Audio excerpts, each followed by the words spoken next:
All right, hello YouTube. It's Lord Zath. We're back to look at another ship that's been released already. I'm a little behind the ball on this, but hey, better late than never, right? So this is a review of the Rio de Janeiro. Now, the Rio de Janeiro was provided to me for free by Wargaming, of course, for review purposes. Thank you, Wargaming. And the Rio is already out. It was a part of celebrating Brazilian Independence Day, which was recent. She is available for 53,000 coal, 5,300 doubloons, or you can buy her outright in the premium shop for $21.20 US, or you can get the beefed up bundle for $39.99. All right. So let's talk about her characteristics from what we can see in port. I'll go through the build, and we'll take her into a random battle and discuss how she plays out. Now, the one thing that I think a lot of people are commenting on, or have already commented on, is that the Rio is essentially an Agincourt copy pasta. Now, if you look here, you can see it's basically the same thing, although Rio's got a little bit extra superstructure bling going on. But I equipped both of these ships in the same single camouflage, so you can kind of get an idea of what the ships look like. Now, I don't know if running around without a camo is your thing or not, but I will comment that the Rio looks interesting. I mean, here's both of them again with no camo on. And then we're going to go ahead and take a look at her two permanent camos. So we've got that camo and we've got the White Swan. Now, I think the White Swan is absolutely gorgeous. It looks very similar to the paint scheme of the Great White Fleet. So that's kind of fun for me, historically. Whereas the Agincourt, of course, has that rather colorful default camo and less colorful secondary camo. So, there you go. Which of those two do you want to run into battle? Up to you. You get infinite uses. Of course, you can use any of these single uses if you want, or just run around naked. Totally up to you. No longer matters thanks to the changes in the economic system. Which reminds me, one thing I do want to point out, being a premium ship, she does have permanent bonuses, which of course will stack with your other major bonuses. I'm just going to go ahead and throw... I've got well, let's just throw the greens on. It's a tier 5. There we go. As a tier 5, you're not going to earn a ton of XP and credit, so it's best to not go too hog wild with those economic bonuses. You have room for one flag. It's a difference with the Agincourt as well. Agincourt having room for 2 flags because it's part of the British battleships. That might be a consideration. It might not be a consideration for you. And of course, you can equip the Brazilian Navy flag, which I think is on the rear. There it is, right there. It's on the aft mast. Or you can just put the Pan American flag on. I think we might as well go Brazilian. I don't know about you guys. Let's do it. So let's talk about the ship, right? Now, being an Agincourt clone, you might look at it and say, well, what's so, so special about that? I don't have let me see if I have a secondary build. Captain. You know what? I'm just going to do this. I'm going to throw him to reserve, and I'm going to throw my Rio captain to reserve as well. That would be easier. All right. And go back. And let's make sure I've got equipment.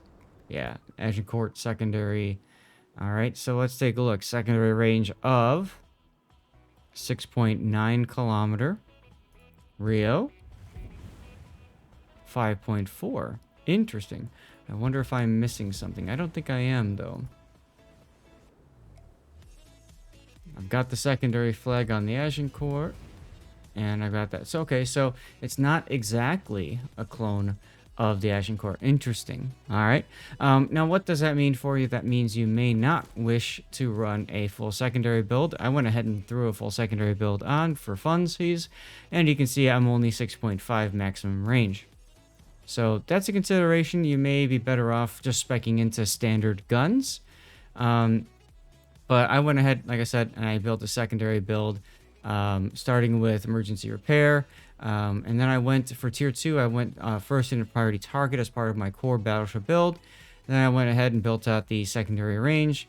Instead of concealment, because it's tier 5, you're going to be in smallish maps, I went for fire prevention because you're going to be farmed by a lot of HE spam.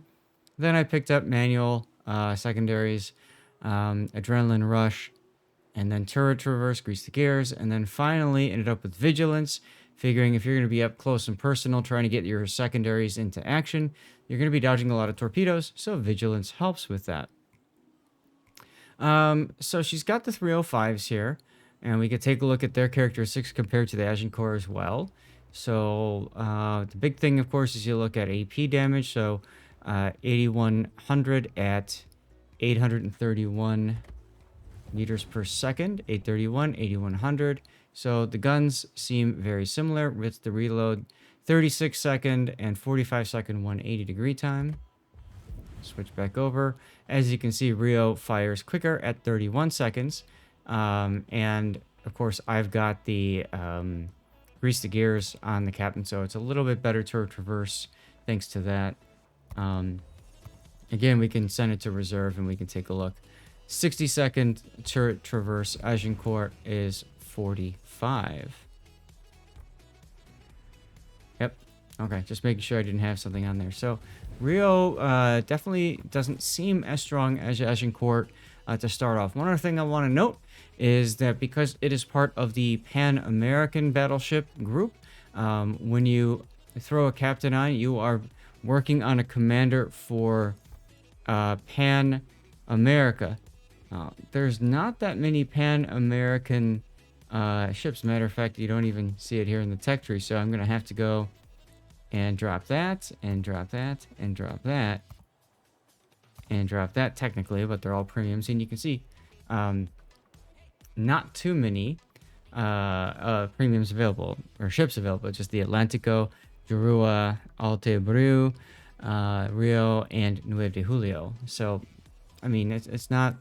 You're if you're gonna buy this ship, you're buying it because you're interested in it as a collector, or you just enjoy the challenge of grinding up another captain, another line.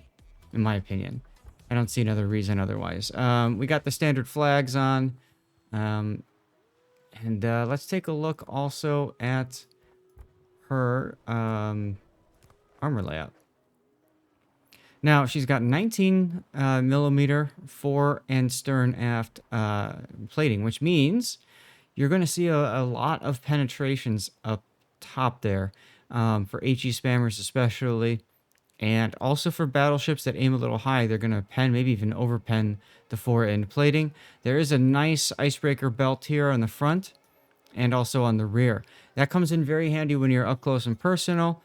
People will oftentimes try to shoot too low, and those shells will bounce off the lower end. Let's drop the front end here, and you can see that she does have a turtleback armor scheme as well. That's the angle here. It's a very steep angle, though.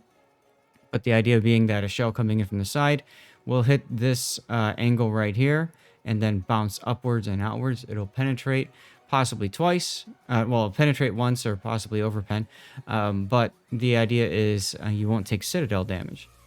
So that's kind of nice. We dropped the torpedo bulkheads, and you can kind of see what she's got going for her there. A bit of an athwart ship, kind of a low one on the bow. But again, she's protected by that icebreaker part. So I think maybe a long-range plunging fire from like a Congo could definitely ruin your day with that athwart ship. Also, you'll note that the deck armor of the Citadel is not very strong, so AP bombs can put on a world of hurt. Let's see. What else is there to look at? Not too much else to see here. All right. Let's close out of that, and let's get into a battle here. This is one of the things that I always like to do, and I'd love your feedback if you like this portion or not, but I always try to do this. We talk about the ship, we go right into a battle. First impressions are important. Your first impressions, my first impressions, we're going to talk through them. And of course, I'd love for you to leave a comment with your first impressions of the ship. Or if you have the ship, of course, I'd love to know what you think about your personal experiences with that ship. So here we go, Q Simulator. And we'll see what happens. Now, tier 5, I could go to a top tier battle. I could end up in a tier 4 or 5 match. Chances of that are highly low. I could end up in a 5-6 match. Or I could end up in a 5-6-7 match. My guess is I'll end up in a 5-6-7 match. A 5-6-7 match will be difficult because against tier 7s, I don't think this ship is going to be very potent. Partly because you need to get within secondary range for it to work. And the other part being that battleship armor at tier 7 is much stronger. So your 305s will struggle to penetrate. Fortunately for me, I ended up in a tier 5-6 battle. So here we are. Now, I'm looking at the minimap. I am, as you can see, on the extreme flank.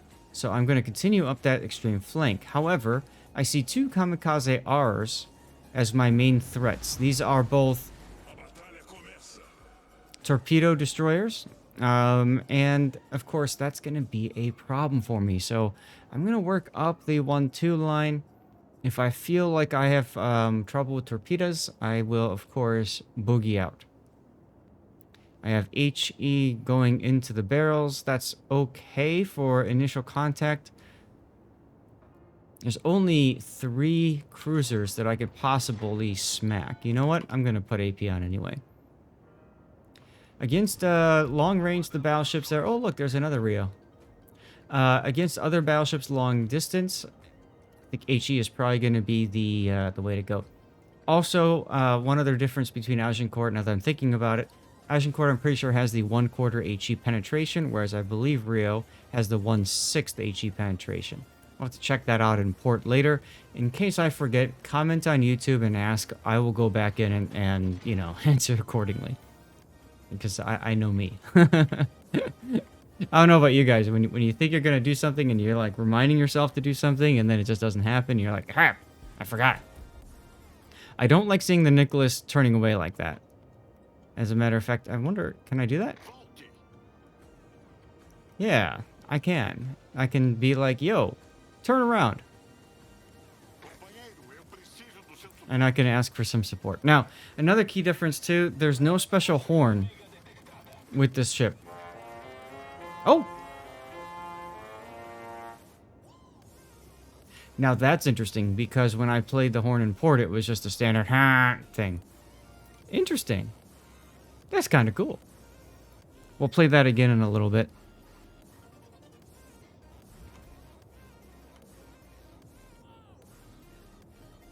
Murmansk is in range. That's why I kept the AP on. I thought maybe I might be lucky and be able to smack a cruiser. And the Guppy is right there. Alright, the Guppy is not too much of a threat for me. Unless he torpedo rushes. I don't think he will, though. I'm going to pretend like I don't see him. See what he does. He has stopped shooting his opponent. Nope, now he started shooting again. So he's either dumped torpedoes towards me, or he hasn't noticed I exist yet. Alright, let's switch to HE. We're going to have to focus down the destroyer now. Here comes AP shells. And look at that Citadel on the Murmansk. So I was right.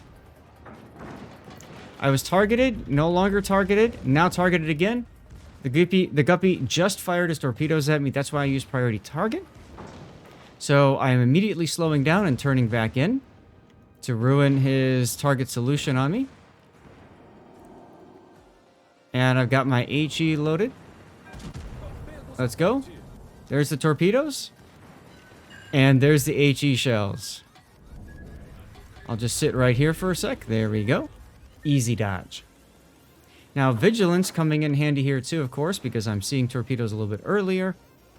It's all nice. Both kamikaze hours are on the other side of the map, so it's just this Guppy that I have to deal with. I would like to consider myself lucky that that's it. Alright. Guppy firing at me. I'll just hollow back. A little behind on my salvo there. That's alright. Let's see if he's going to charge me or not coming around this island. We lost our TED-22 to the Agincourt secondaries. All right, he was last seen heading towards me. So what I'm going to do is I'm going to fire my guns, and then I'm going to turn. As soon as well, there we go. There we go. Now I'm going to turn southward in case he tries to rush me. He won't know I'm doing that because I'm not detected. Keep my guns towards the rear as I come around the corner. I am now detected again.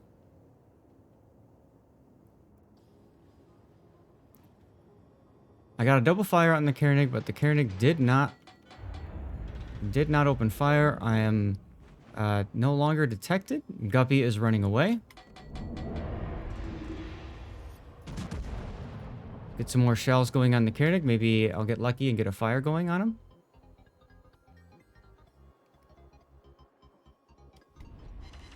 Hey, look at that. All right, I'm going to flip my guns and turn southward. Why? Because I have a feeling we're kind of losing over on this flank on the right side. And me against the Guppy doesn't really... Oh, never mind. He, like, beached or something?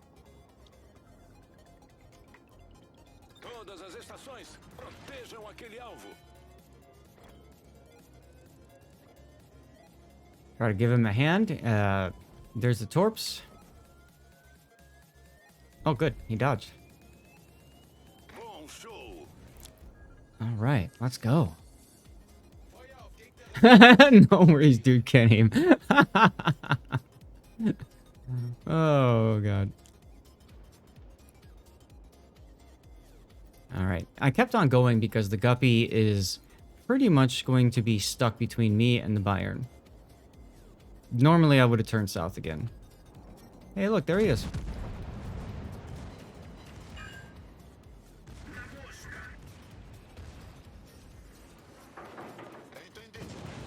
He's missing like a stormtrooper. Alright, targeted by one ship. And it's not going to change because I don't think his torpedoes are available again. So, I'll just work on with my secondaries. Oh, maybe torpedoes just came back up. That would be unfortunate if it was. Yep. Again, priority target coming in clutch here because I was able to tell that he stopped. He switched from guns. Look at that. Thanks, priority target. Okay. We're going to head and due north now. And work down this New Mexico.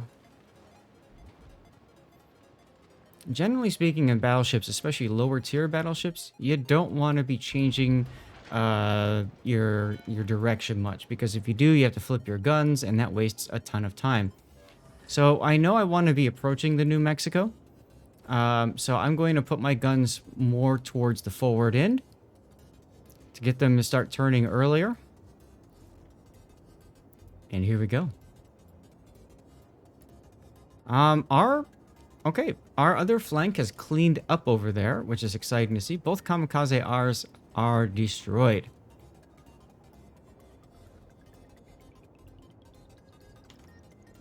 Okay. Let's hear that horn again, shall we?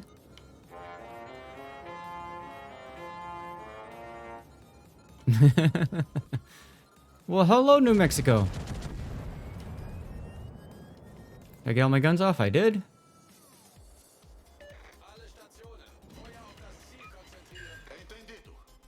Nice, got a fire on him. I've noticed when targets are face on to me, I like to ripple fire. Hold down the mouse cursor instead of double-clicking salvo fire. I find it is a little bit more accurate that way. And I'm not sure what it is that does it, necessarily. But I find it helps. I would switch to AP, but I think he's going to completely turn around here. So I'd rather focus on just trying to get another fire going on this guy. As the Rio de Janeiro is coming in on the enemy team. Our Pensacola is over pushing. That's okay. It's just a time extension. New Mexico's turning pretty hard. New Mexico's got a pretty tight turning radius. There we go. Predicted properly. Got him stuck on a sticky fire. And what I'm going to do now is I'm going to switch my targets to the Rio de Janeiro. Watch Rio shells. He used AP. Decent slice there out of the Bayern.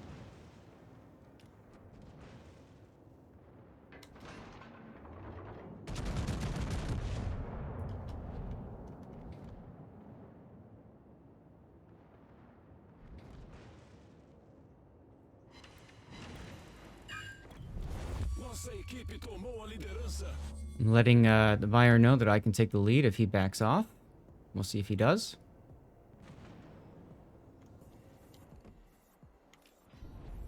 Teamwork is OP, ladies and gentlemen. Pensacola's coming around. Good. Now, I'm going to focus on the Koenig over here now. And I'm doing that for a couple reasons. I want to keep my bow towards the Rio. I want to close in on the Pensacola and make him think like I'm not a threat. Focus on the Koenig instead. Bayern should have turned out by now. He'd be fine. He said he didn't want to show broadside, but honestly, it's okay to take that one broadside hit.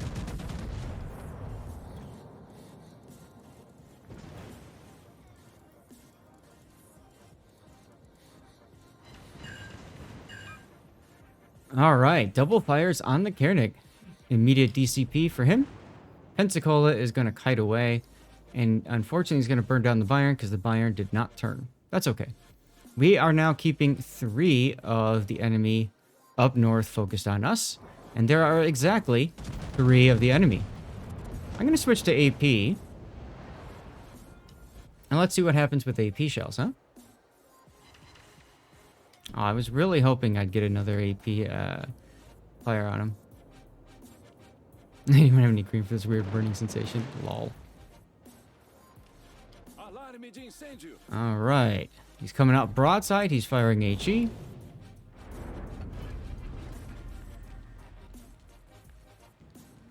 With the armor scheme, I know I want to aim a little bit higher. DCP the 2 fires on me. 7k salvo is not terrible.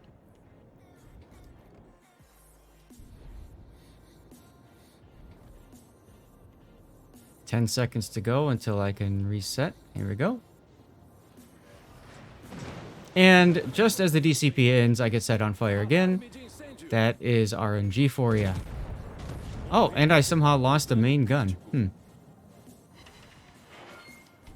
13k is much better. Turn back in.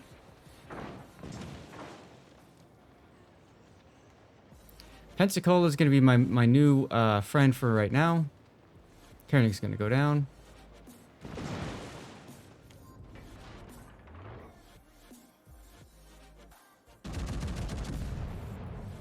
Not sure exactly how he's going to turn. I think he might turn inward again, to the right.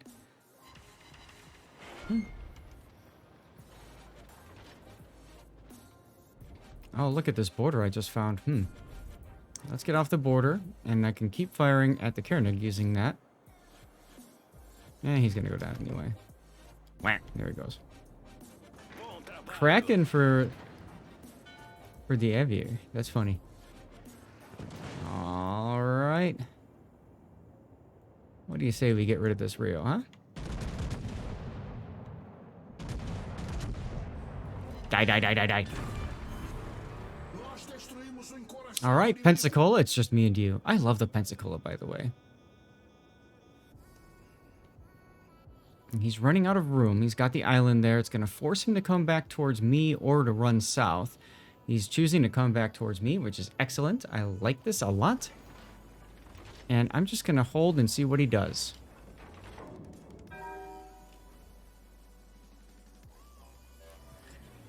Shooting HE at me. Now, I can actually smack him if he turns. There he goes. I was going to say I could smack him through the bow too, but that's okay. I'll do it this way. And lights out. All right, I will say this. It's a pretty comfortable ship. I don't think that I would go secondaries based on the difference with the Agincourt there.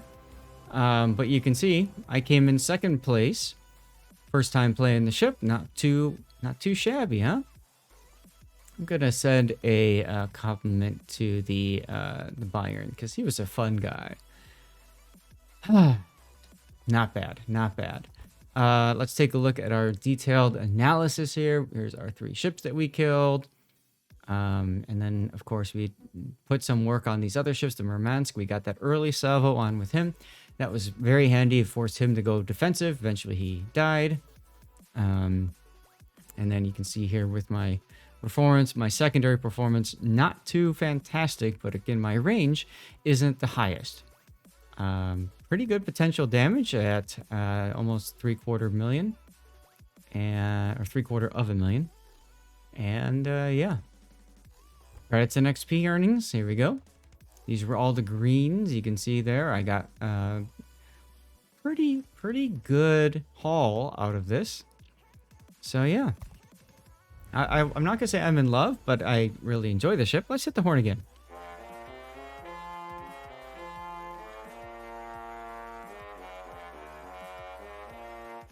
Actually, you know what? I'm going to turn the music off so you guys can hear it in the full setting. And this is with the White Swan camo. When I was testing it earlier, see the difference. All right, here we go.